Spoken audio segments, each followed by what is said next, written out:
es físico. Y hay un proceso químico. ¿Cuál es el proceso químico? Por ejemplo, ese que mencionaron allá es el blanqueamiento visual. El blanqueamiento del pigmento visual. Ese es un proceso químico. Y hay una serie de procesos químicos de ahí en adelante, como la suspensión de la liberación de neurotransmisor, la hiperpolarización, bueno, una cantidad de cosas. Son procesos químicos, pero parte ya tengo plata. de físico, que es energía. Entonces hay energía que genera unas alteraciones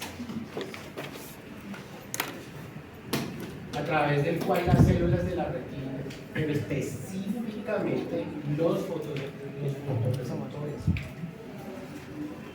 transforman en energía lumínica en impulsos nerviosos. Los fotorreceptores hablan dos lenguajes. Entonces, si ustedes se dan cuenta, el proceso transducción es casi traducción. Nosotros que utilizamos cuando nos hablan en otro lenguaje que nosotros desconocemos o que conocemos, lo traducimos para hacerlo entendido.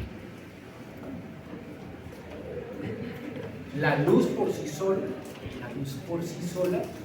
no genera una respuesta directa sobre la retina a menos de que sea traducida al lenguaje que el sistema nervioso central habla. ¿Cuál es el lenguaje que él habla? El de los potenciales de acción, los impulsos. Entonces tiene que haber un elemento, un traductor, y los traductores son los fotorreceptores, sirviendo de intermediario. Traduce de un lenguaje, es como cuando uno habla con el computador. En determinados momentos tiene que hablar en el lenguaje de máquina, si no la máquina no lo entiende. Entonces, acá ocurre eso. ¿Para qué lo traduce? Para que la pueda transmitir. Si él no traduce esa información en el sistema nervioso central, no entiende sino solamente potenciales de acción, impulsos nerviosos, cambios eléctricos, no entiende nada más. Él no entiende luz, él no entiende colores, él a través de potenciales eléctricos después descifra eso. Pero el lenguaje que el sistema nervioso central utiliza es la corriente eléctrica. ¿Hacia dónde lo transmite? Hacia la corteza visual, que es quien lo interpreta. Porque si se queda en el camino, no hay quien lo interprete. Entonces usted, si la señal no llega a la corteza visual, hacia allá, excelente fototransducción, tiene que llegar a la corteza visual y de esta manera ser interpretada como una imagen. Entonces, miren que es un proceso significativamente complejo y a veces nosotros minimizamos la cantidad de cosas que ocurren, y ese proceso está ocurriendo millones de veces cada segundo cuando yo los veo a ustedes, cuando veo que el uniforme del señor es de un color diferente al uniforme del señor, cuando veo que es un color diferente a la camiseta que tiene puesta, etcétera, etcétera. Mami, prenda la radio, encienda la tele. Eso se puede interpretar a partir de algo, de una información que viaja por una vía. Y para que viaje por esa vía, tiene que cumplir una característica y tiene que cumplir con unas normas. ¿Cuál es la norma? Que viaja a manera de potenciales de acción, o sea, impulsos eléctricos. Si no se convierte en impulso eléctrico, no puede viajar. Y para que se convierta en impulso eléctrico, los fotorreceptores tienen que traducir esa información. O sea, ellos son los intermediarios. Ellos traducen un lenguaje y lo pasan al lenguaje que entiende el sistema nervioso. Son los traductores. Por eso ellos solo interpretan luz. Los otros sentidos, entonces, los que responden al sentido de la audición, entonces son capaces de convertir las ondas sonoras en impulsos eléctricos. Los que perciben el tacto, el calor, la presión, el frío, el dolor, transmiten esa información en impulso eléctrico. Los del olfato traducen esa información en impulso eléctrico. Si no la tradujeran, no la interpretarían. Acá, esa energía de la luz se transmite en impulso nervioso. Entonces, es como el paso entre convertir una luz en un idioma que el sistema nervioso central entienda para que lo pueda transmitir a través de una vía y esa vía llevarla al complejo principal que interpreta esa información, que es la corteza visual primaria. Esa es la famosa fototransmisión.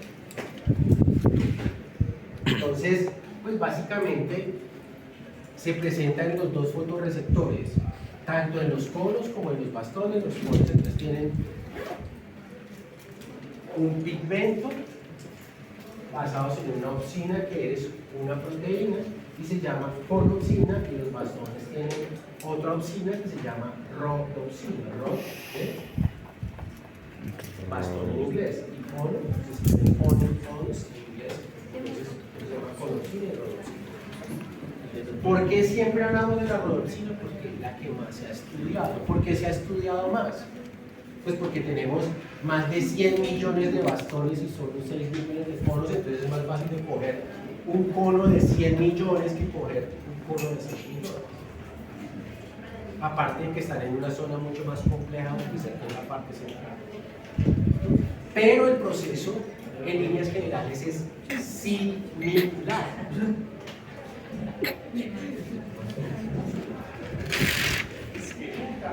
¿Cómo le hacen para aguantar tanto? Uy, no. Porque si no estás no me toca así. Yo esto no como pintando, pues. La forma en que están los discos, la forma en que están plegadas las caras, etcétera. Sí, claro, si es el pigmento visual más estudiado, absorbe la luz principalmente la longitud de onda de 500 a 550 nanómetros.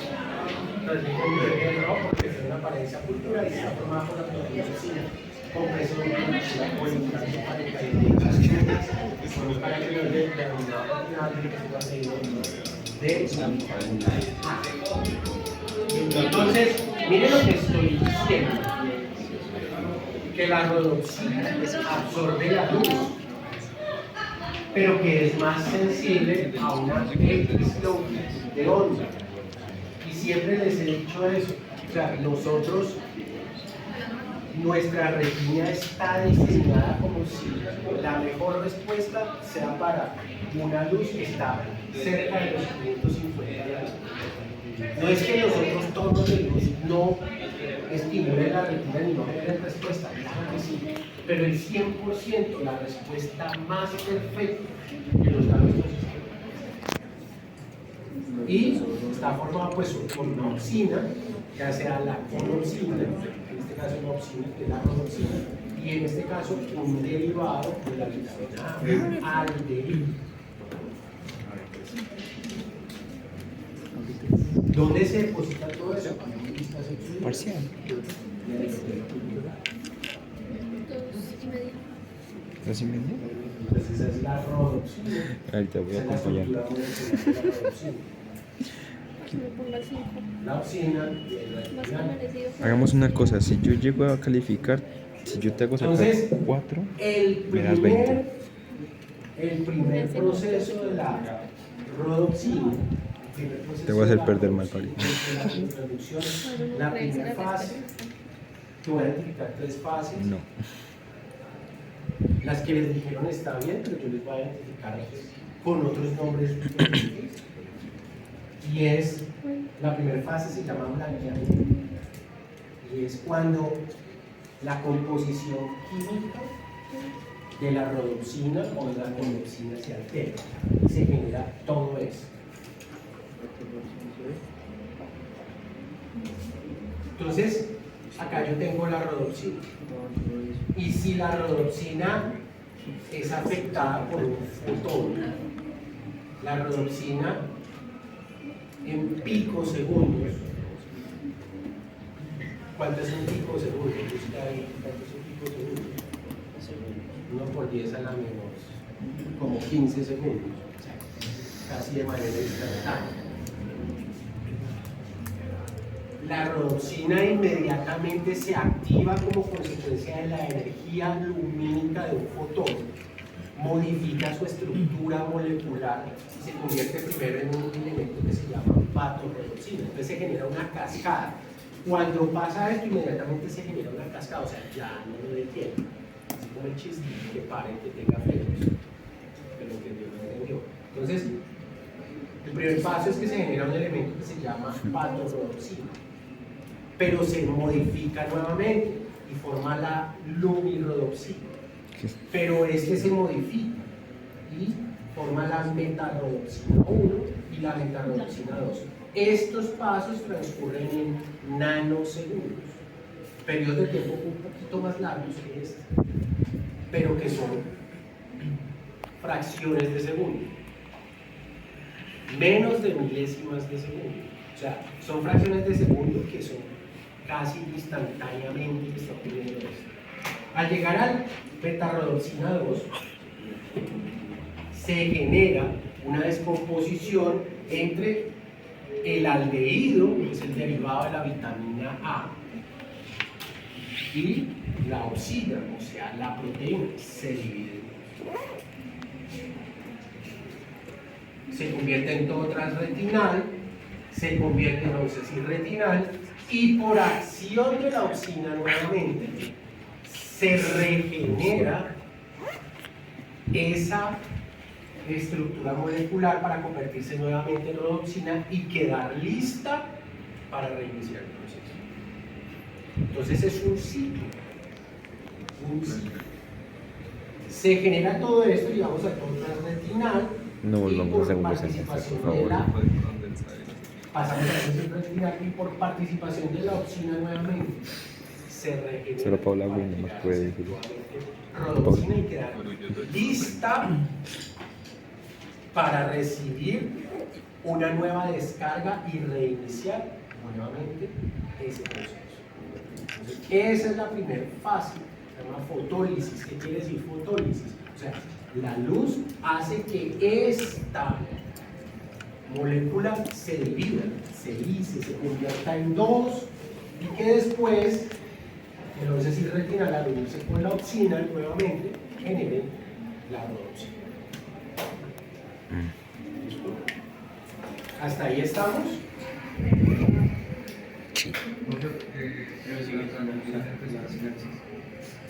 Sí, después, este es el primer paso. Este es el primer paso. Este es el primer paso y este es el blanqueamiento del pigmento. O sea, el pigmento hace todo esto. Y antes de que pase lo otro que usted me está preguntando, tiene que pasar esto. Si esto no pasa, no pasa lo otro porque es una cascada.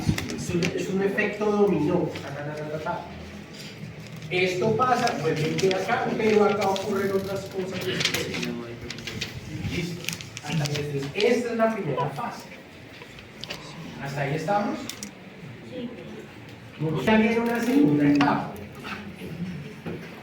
Entonces, esa alteración de esa proteína, de ese elemento que se llama rodopsina, con todos esos pasos que le acabo de comentar, genera que haya otra proteína que está ya inmersa y que hace parte de esta situación.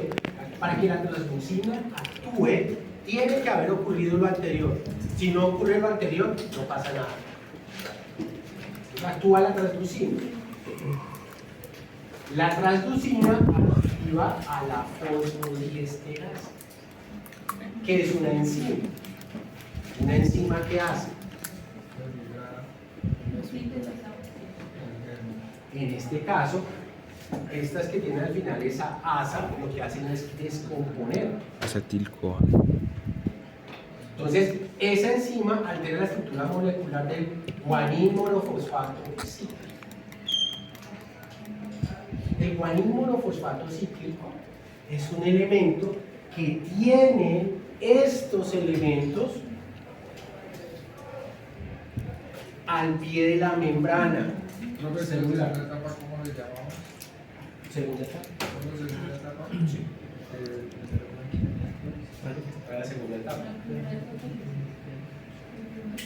Entonces acá, ese guanil monofosfato cíclico, cuando está guanino, o guanina, o guanino monofosfato cíclico, o GMP-C, entonces el guanil monofosfato cíclico, es el encargado. Nosotros tenemos en las células nerviosas unos canales que permiten la entrada y la salida de iones para que se altere la polaridad del interior y el exterior de la membrana. Entonces, cuando se altera la polaridad, se genera un potencial de acción.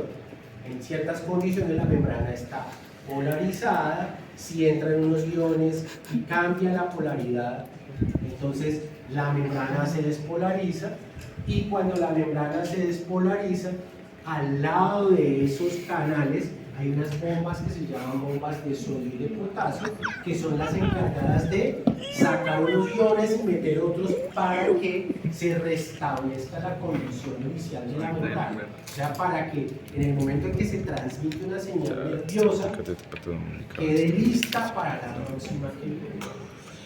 Entonces acá ocurre lo mismo. La transducina, al ser activada, activa la fosfodiesterasa.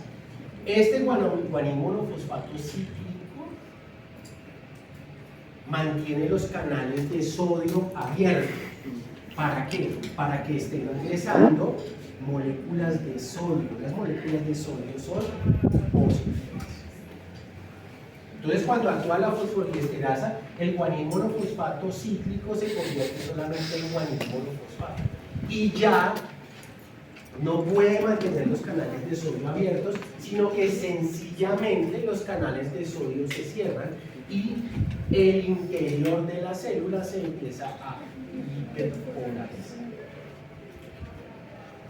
Entonces, cuando se cierran los canales de sodio, se hiperpolariza el interior de la membrana. Ya me está abriendo el bracito. Es que ayer fui al gimnasio y estoy jodido. ¿Qué ocurre en las otras sinapsis? Que cuando llega el potencial de acción, ¿qué pasa? La membrana se despolariza, o sea, se vuelve más positiva. Y después se pasa de entre menos 70 y menos 90 microvoltios, pasa más o menos a menos 40, menos 30, menos 20, inclusive llega a ser positiva. Y las bombas de sodio y potasio se activan y restablecen nuevamente. Pero acá ocurre lo siguiente: acá no dejan entrar sodio y solo quedan iones negativos al interior. Entonces la membrana se hiperpolariza y pasa de más allá de menos 70, menos 80, menos 90 microvoltios. Ahí se finaliza la segunda fase. O sea, cuando se hiperpolariza la membrana. Entonces miren lo que estoy diciendo. Que ocurre lo contrario que ocurre en otras sinapsis. En las otras sinapsis se despolariza la membrana, acá se hiperpolariza. ¿Qué pasa en las otras sinapsis cuando se despolariza la membrana? Las vesículas sinápticas se trasladan al final ¿de qué? De la membrana sináptica, se rompen, hacen exocitosis, liberan el neurotransmisor, después entra una enzima que descompone el neurotransmisor para que nuevamente se absorba.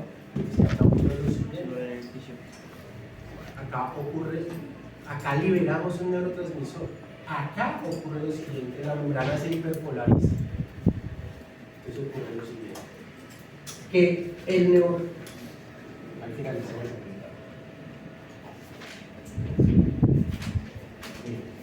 este es un dibujito. Entonces acá llega, se activa la rodopsina con todo lo que les conté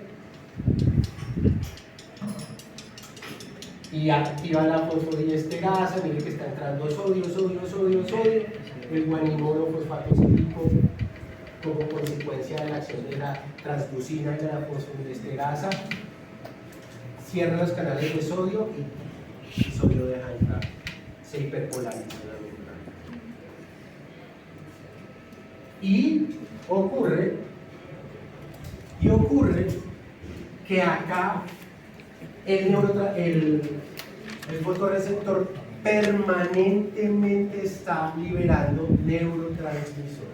Y cuando la célula se hiperpolariza, inmediatamente se suspende la liberación de neurotransmisor. Y en el momento en que se suspende la liberación de neurotransmisor, la célula bipolar que está posterior lo interpreta como un potencial de acción y se descarga el potencial de acción en la célula siguiente. O sea, ya pasó del fotorreceptor a la célula bipolar. ¿Me hago entender? Vamos a hacer eso.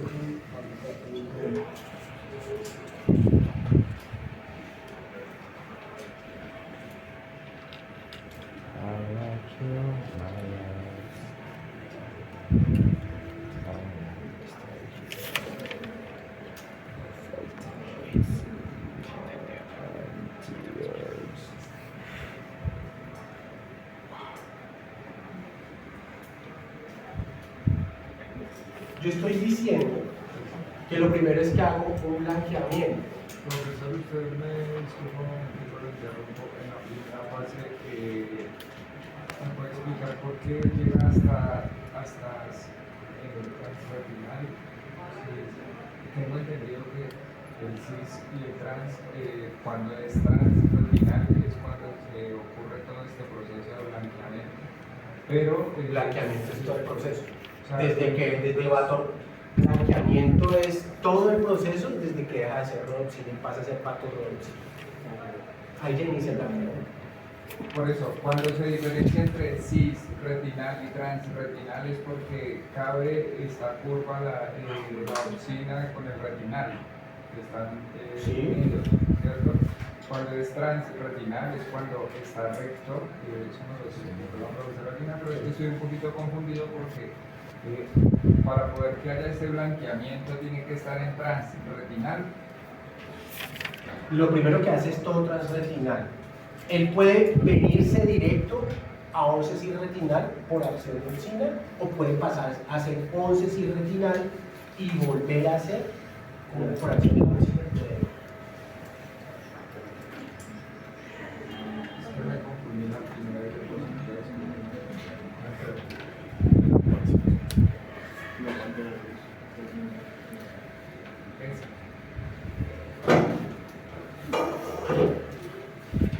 Se llega a todo transretinal, pero están separadas las dos moléculas, porque esto es retinal y esta es opsina y están separadas, independiente de la conformación molecular que ya tenga esta molécula. Estas dos conformaciones son diferentes. Por eso la pregunta mía es, para poder que haya toda esta fotólisis es en transretinal, cisretinal. Pasa primero acá y después mira eso. Y después la opsina vuelve y se une y se reconfigura. Acá están separados con un componente molecular o con una estructura molecular diferente. Y pasa a esta, en este sitio vuelven y se unen y vuelven a conformar. Pero tienen que ser, él no puede saltar de acá a acá, ni de acá a acá, ni de acá a acá, ni de acá a acá, siempre es una cadena que sigue este proceso.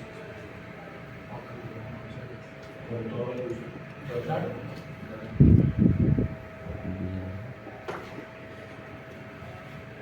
Entonces, todo esto ocurre acá, pero inmediatamente genera un efecto sobre todos los otros elementos y cierra el canal de sodio, que es la segunda etapa. Cuando cierra el canal de sodio, entonces hay una hiperpolarización de la membrana. Y cuando hay una hiperpolarización de la membrana, el glutamato deja de liberarse. Porque ocurre lo contrario, lo que ocurre en otras sinapsis. Entonces, ¿quién interpreta? Las células bispolares interpretan en el momento en que se deja de liberar glutamato, lo interpretan como un potencial de acción. Y O sea que la fototransducción como tal, ¿cuál es el primer paso? Blanqueamiento del pigmento. El segundo paso, el cierre de los canales de sodio o la inactivación de cualquier fosfocílico como consecuencia de la fosforilisirasa, que es previamente activada por la transducción. ¿Y cuál es el tercer paso?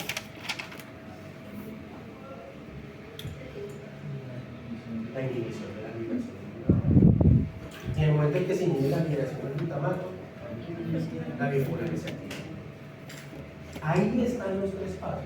Eso ocurre en milésimas de segundo. O sea que nosotros no estamos viendo en tiempo real, estamos viendo con un retraso. De milésimas de segundos, por eso ellos hablan de picosegundos y actúa sobre los campos receptores de las células ganglionales. Ya sabemos que hay campos receptores que tienen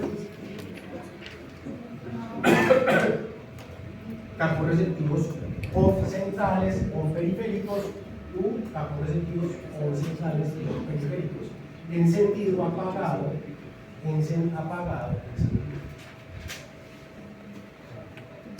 Esa sería la tercera fase. Aquí les voy a poner así un trabajo muy bacano que yo sé que les va a funcionar en los grupos del número que ustedes quieren. Van a hacer un TikTok de la fototransducción. No para hoy, no para hoy. Muchachos, esto se va a poner muy